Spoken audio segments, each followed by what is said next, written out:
fought it. Did he? Yeah, but he fought everything. Did you ever speak to these people when you were injecting them? No. Would you ever say anything to them? Not unless they asked me what I was doing, then I just say it was a vitamin injection. I felt horrible. I felt angry at myself. I felt like I had failed myself. I felt like God had failed me. I went to the pastor and told him what had happened, and his wife was there too, and they prayed over me. And they said to me, now this is God's grace, but if you ever do this again, we will have to turn you into the place. Part of me had started to believe that it was the devil, and part of me thought it might be God. This is Elizabeth Wetlaufer. The registered Canadian nurse has just confessed to killing 8 patients in her care over the span of 7 years and attempting to kill several others, making her one of Canada's worst serial killers.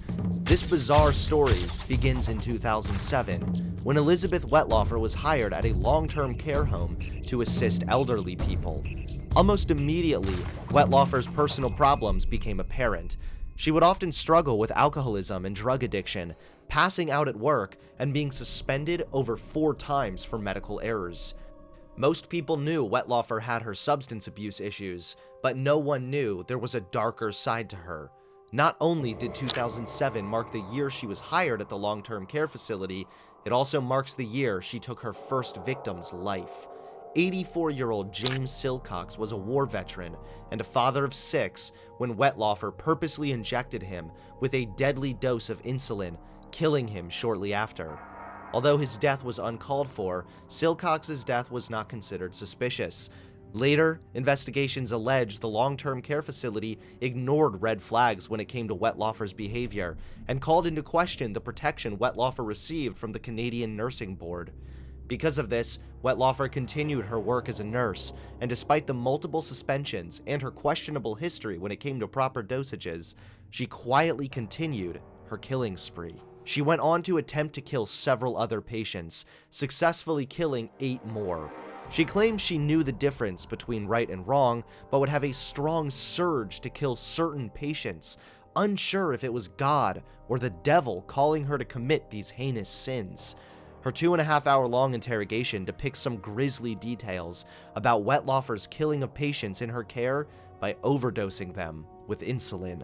Yes, I knew the difference between right and wrong, but I thought this was something that God or whoever wanted me to do it. I was starting at that point to doubt that it was God. When you resumed doing it? Yeah, and then the laughter afterwards, which was really... It was like a cackling from the pit of hell, if that makes sense. Although this wasn't, and I hate to classify it into different areas, but these weren't necessarily violent deaths. Like, do you think these people died peacefully? Did they struggle at all? All the people you've talked about so far died peacefully, in my opinion. And I am sorry. I'm sorry for what the families went through at the time. And I'm extremely sorry for what they're going to go through. It's awful. If you could say something to them, what would you say to them? What can you say to them that would matter? I'm sorry isn't enough. I should have gotten help sooner. She calmly describes her feelings after committing these atrocious acts, going on to admit that she should have gotten help sooner. This is a woman who was aware she had an issue, but continued to act on these urges. Although Elizabeth Wetlaufer is unique in her cackling from hell, her heinous crimes as a nurse are not as rare. According to the National Post, across North America and Europe, dozens of nurses and other healthcare workers have been accused of deliberately killing patients, usually with medications meant to make their charges better. Serial killers in general have varying motives, primarily being psychological and sexual satisfaction. The FBI states that the motives of serial killers can include anger, thrill-seeking, financial gain, and attention-seeking. Although there's plenty of overlap, there are also unique motivations for serial killers within the medical field. Overlapping motivations include attention-seeking, an example being a German nurse who killed over 80 patients, all so he could look like a hero while trying to resuscitate them. Nurses are unique in their killings because they tend to kill because they feel undervalued at their job or annoyed with their patients. Katherine Ramsland, a professor of forensic psychology, said there are differences in why a doctor might kill in comparison to a nurse. Nurses often feel put upon and undervalued, she said. Their killing sprees appear to have other motives, such as gaining attention, finding a small realm of power in an otherwise powerless world, soothing depression, paying back an unfair system, and acting out to relieve frustration or workload. Elizabeth Wettlaufer, for example, explained that she would feel angry and annoyed with certain patients, further fueling her urge to kill them. She just got harder and harder to look after, and one night when I had to look after her, I got this idea. I thought, I'm starting to get the feeling of that surge again. I thought, no, I don't want her to die. But if I could somehow give her enough of a dose to give her a coma, or something to change her brain waves, maybe make her less mobile, hard to handle, left handed, hard to handle. Right. So, yeah, so I overdosed her.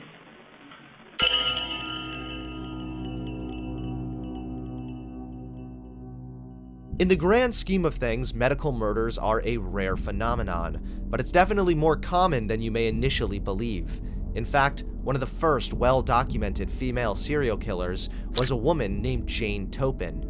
Jane Toppan began training to be a nurse at Cambridge Hospital in 1885.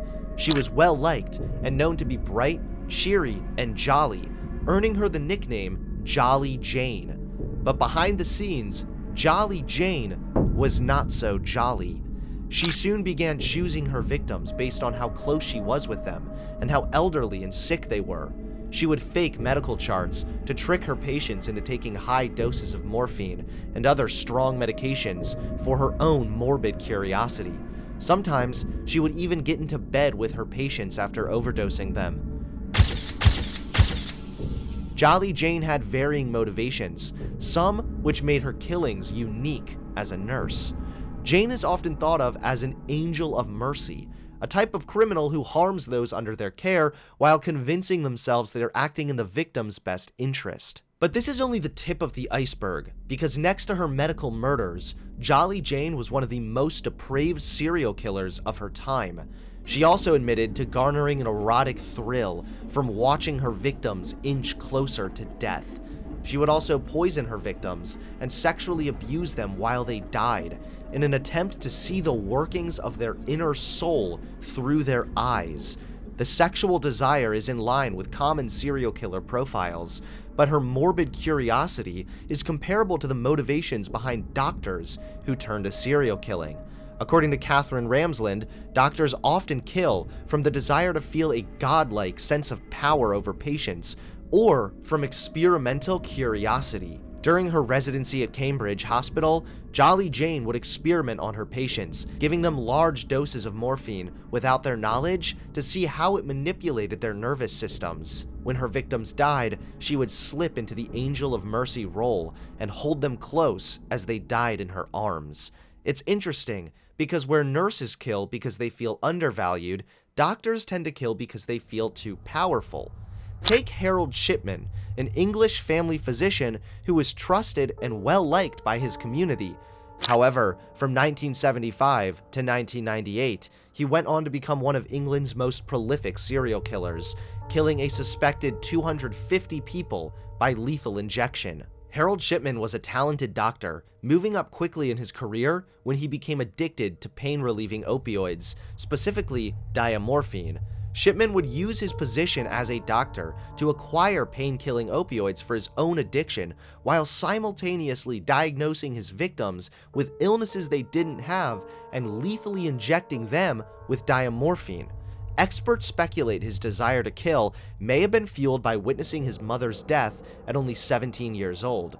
Throughout his career as a doctor, Harold Shipman became known as Dr. Death, administering lethal doses of diamorphine and watching his victims die, or sending them home to die alone.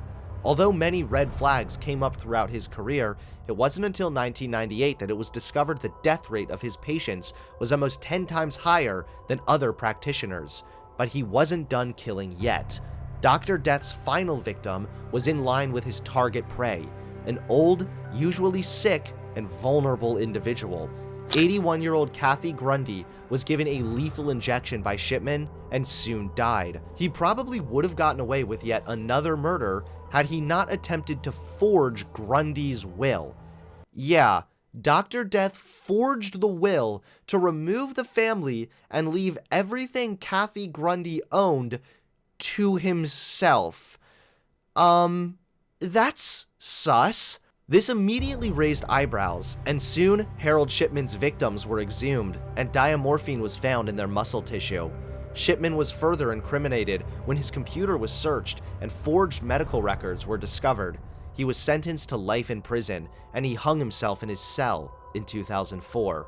Some have theorized his desire to kill stems from his mother's death, that he wanted to ease his victim's suffering, but more commonly, he's considered as having a god complex, someone who wanted to take advantage of the vulnerable.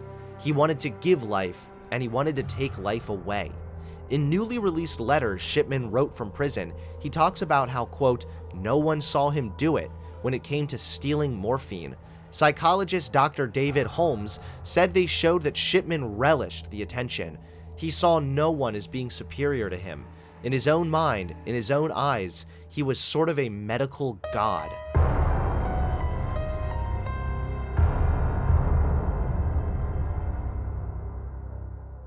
Red flags should be taken seriously. Professor Ramsland outlined a 22-point checklist of red flags that have been associated with healthcare serial killers. These include predicting when a patient will die, moving from one hospital to another, preferring night shifts, trying to prevent others from checking their patients, and being associated with incidents at other hospitals. Although a few of these would not be alarming in isolation, Professor Wilson said a cluster of 5 or more would be a cause for concern. Although we can analyze the eerie motives behind these various killers' heinous actions, some still remain a total mystery. Take one of the most recent cases, Rita Mays, a nursing assistant convicted in 2020 of injecting various patients with lethal doses of insulin. She murdered 7 elderly veterans during her quiet reign of terror. Although there was mention of her past as a veteran herself, PTSD, and her own abuse she suffered, Rita Mays' motivations are largely unknown. According to some criminologists, motives generally may be difficult to determine, but the experts also conclude serial murderers commit their crimes because they want to. The exception to this would be those few killers suffering from a severe mental illness. Although it's possible, the jury decided it was unlikely she was killing outside of her control. Rita Mays, 46, received 7 consecutive life sentences, plus 20 years on Tuesday, after she pleaded guilty in federal court in July to 7 counts of second-degree murder and 1 count of assault with intent to commit murder. She had been employed at the hospital since 2015 and was working the night shift when the veterans died. Mays was not authorized to give patients medication, but later admitted to administering insulin to several patients with the intent to kill. These stories are tragic, and they reveal a rare but dark side to some healthcare professionals. All in all, red flags need to be taken seriously by the medical institutions that employ these workers to keep everyone safe from the Elizabeth Wetlauffers, the Rita Mays, and the Dr. Deaths of the healthcare industry.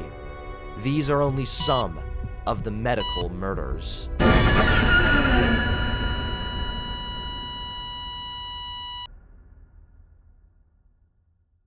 Don't forget to hit that subscribe button and click the bell so you get notified when I drop a new video.